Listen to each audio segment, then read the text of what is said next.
கூடுதல் தகவலை செய்தியாளர் சசிதரன் வழங்க கேட்கலாம். சசிதரன் வணக்கம். தேரோட்டத்தை முன்னிட்டு என்னென்ன சிறப்பு ஏற்பாடுகள் செய்யப்பட்டிருக்கிறது? பாதுகாப்பு ஏற்பாடுகள் எல்லாம் எப்படி இருக்கிறது? சென்னை திருமயிலை கபாலீஸ்வரம் என்று அழைக்கப்படும் மயிலாப்பூர் கபாலீஸ்வரர் திருக்கோவிலின் வருடாந்திர பங்குனி விழா கடந்த 3ஆம் தேதி தொடங்கி நடைபெற்று வருகிறது.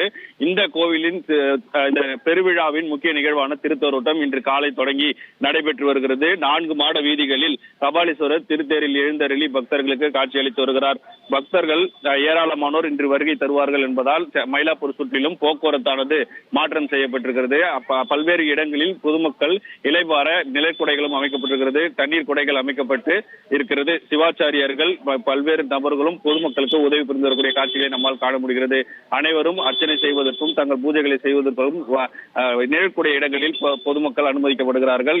1000க்கும் மேற்பட்ட போலீசார் பாதுகாப்பு பணியில் ஈடுபட்டு இந்த திருத்தேரானது நடைபெற்று வருகிறது. அனைவரும் கபாலீஸ்வரர் என்ற ஒரு வாசகத்தை உச்சரித்து வருகிறார்கள். மேலும் இந்த விழாவின் முக்கிய நிகழ்வான 63 நாயன்மார்களோடு காட்சியளித்தல் நாளை மாலை நடைபெறுகிறது.